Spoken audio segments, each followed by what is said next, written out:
Hello, my name is Morgan Walton, and this is my introduction video for educational leadership. So a little bit about me, my family. I currently live in Lyons, Kansas, married to my high school sweetheart of 5 years this year.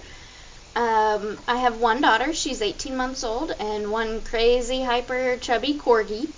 I have a Bachelor of Science degree in elementary education from Sterling College, and I do have my ESL endorsement from Kansas State as well. Why educational administration? First of all, I feel like I'm a natural born leader. I've always felt like that was my calling, is to be an educator and to continue to always learn and get better in my profession. I feel that being an administrator for a building is the best way to lead educators, and that's following my dreams. It's been my dream since I became a teacher to one day become an administrator. I'm not in any rush by any means to become a principal. I've only been in the classroom for 5 years, so I would gladly stay in the classroom for many years, but I would like to have this degree so that one day when it becomes an opportunity, I am able to take that position. And I will lead a school and a team of administrators someday, but when that day comes is up to fate. So a little bit about where I teach. I teach at Park Elementary in Lyons. We're USD 405. We are currently a Gemini 2 redesign district. I am the co-pilot for my building, so I've been involved in that process deeply. That has been a leadership role that has taught me a lot this past couple years. We're a pre-K through second grade building, which is a big difference from a lot of schools in our area. This is my 5th year teaching second grade. I've been in the same grade, same school since I got out of college. We are ever changing to meet the needs of our students. We are changing daily. We are changing the things that we're doing. We're changing everything about us to help our students be successful. We are also currently in the process of becoming a trauma-informed school. My principal is currently a trauma trainer, so it's in his heart to become a trauma-informed school, and so eventually we will be doing that as well. So after reading the article, I really realized that I'm not too up to date on politics in education or politics in general. So this assignment was a struggle for me, just in general, to be honest. But why do politics influence schools, but did not necessarily move school leaders to take action based on politics? So, to me, school leaders are more concerned with what their students need than what politics says. And that's rightfully so. As educational leaders, our goal is for our students to be successful and to meet the needs of our students. Leaders are not told to choose a specific political party anymore. Things have changed. We're not told specifically what we need to believe. We have that freedom, but eventually it does boil down to what's best for our students. Collective effort versus individual heroic type leaders. This stuck out to me majorly in this article because it is a collective effort. No matter your political beliefs, you do have to come together and work together for your students. No matter if you agree with someone or disagree with someone, it's what's best for your students that you have to follow. Why did standards focus on outcomes and seemingly split the work and skills of the profession from the knowledge and wisdom of that profession? Educators may have different knowledge about education. Depending on if you're secondary or elementary, you have different beliefs, you have different views. This can really change your knowledge of education, but also the skills and the work that you have with your students. The standards help as a guide to specifics that need to be taught. So it's a guide, and it helps us to know that we are teaching what our students need at this level, but it still gives us the freedom to take our knowledge and our wisdom of the profession and use our skills to teach those standards. Wisdom of the profession does not equal skills of the profession. You can know everything about education, but that does not mean that you have the skills to be an educator. There is a difference between wisdom and the skills in education, in my opinion, And I think that's a reason why the standards help guide those who have the wisdom but not necessarily the skills to teach it. Why did the standards evolve to explicitly call for school leaders' direct action? What curriculum to teach? Who teaches it? Who can learn? Those are some questions that have changed over the years. And through civil rights movements, everyone has the ability to learn, and that's the way it should be. We have become a more inclusive school. We try not to have our special education students pulled. We like them to stay in the classroom. That's a huge change from the way it's been in the past 5-10 years. We also have the say of what curriculum we teach. We as teachers in my building get to make those decisions. We're a smaller district, and so we get that freedom. We understand that we teach every subject at this level. Pre-K through second grade is completely different than high school. Things may be a little bit different up at that level. One quote that also stuck out to me from the article was that the involvement of courts further diffuses power and authority over decision-making in U.S. schools.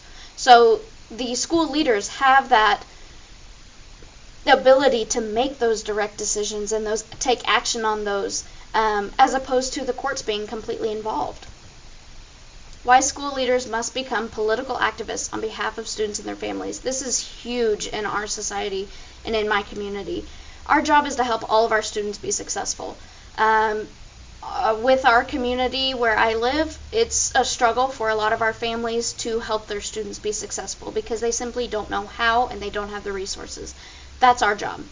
Another part of this article that stuck out to me was the 10th Amendment. The 10th Amendment removed the federal government from direct authority over education. And this is huge. This allowed school leaders to become those political activists and to make those decisions for what's best for our students. We are the leaders of our building, and we need to make sure that that's known. We should also be working together for our students. No matter the political beliefs, you're working collaboratively together for the success of your students.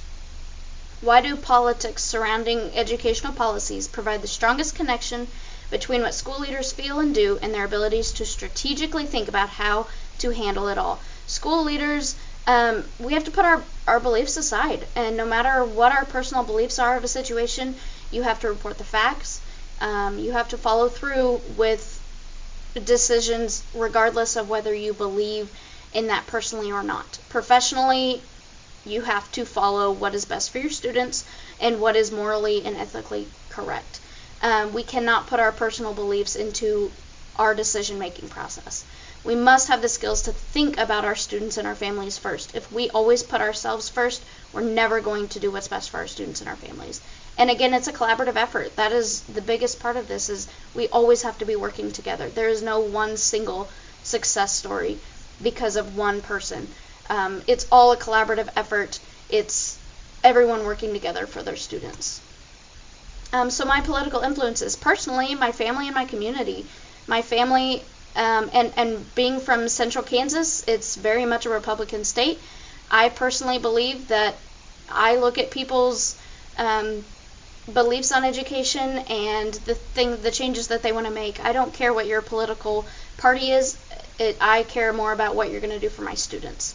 My current educational leadership position has really helped me to work on my leadership skills and deal with politics in education, because that's something that as just a second grade teacher I've never really had to deal with. But we've really had to look at what the courts are allowing, what guidelines we still have to follow, and what freedoms we do have to change and redesign in our school. And then, what do I really understand? I am not very involved in politics, and that's something I definitely could work on. I don't know that I fully understand everything that is discussed in educational politics, but that's definitely something that I could work on. Political influences professionally, my colleagues. We have a lot of very opinionated colleagues in my building, and that has been something that's difficult for me to listen to in the lunchroom or in the workroom or during staff meetings. You hear so many different beliefs, and that it's really started to influence my beliefs, which has been difficult to keep that from happening. My administrator as well has been a very large influence. He knows that I am pursuing my educational administration degree and that eventually I would love to be an administrator. He does have some very specific thoughts, and that has led to some positive and negative influences for me. I do need to always continue to go back to what do my students need. And I firmly believe that I pride myself on being good at that. I always go back to what my students need, and I always try to put my students first. So what can I improve on is definitely become more aware. I need to look into educational political beliefs and the things that are changing in our country and in our state. I definitely need to inform myself of what's going on in politics. I need to push my personal beliefs aside. There are many times in education where we know something is not what's best for our students, but because of federal guidelines or state guidelines, we have to follow it. When it comes to the safety of our students or dealing with family problems with our students, there's things that we know should not go on, but we have to put our personal beliefs aside and follow the laws, follow the guidelines, but still think about what's best for our students. And then continue to think of my students first. That's the biggest part of this for me, is even when I know that a state law says I can't do certain things for my students, I'm still going to. I'm still going to give my students hugs, even though that's not something that is encouraged, but mainly something that is frowned upon in today's society. My kids are second graders, and I'm still going to give them hugs. I'm still going to think of my students first and what they need from me. So that's a little bit about me and my political beliefs. Thank you for listening.